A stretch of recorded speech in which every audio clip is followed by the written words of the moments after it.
Hi friends, welcome to 5 Minutes Tech YouTube channel. Here is Vivo V29 Pro 5G smartphone. In this video, you will learn how to turn off accessibility menu in your phone Vivo V29 Pro 5G. Suppose if you have activated accessibility menu, that accessibility menu icon will be showing in the home page of your phone or whatever your page you open over that page.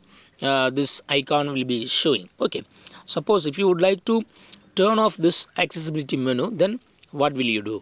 Just follow this video.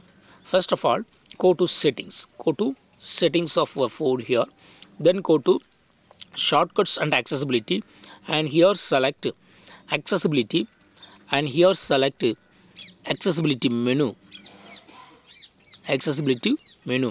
and here just to turn off this button, accessibility menu shortcut, just to turn off, so that accessibility menu shortcut will not appear hereafter, whether in home page or in other pages. Okay, in this way you can easily remove or hide or turn off accessibility menu icon from the home page of your phone or any other page of your phone in your in your Vivo V29 Pro 5G. Okay, that's all friends.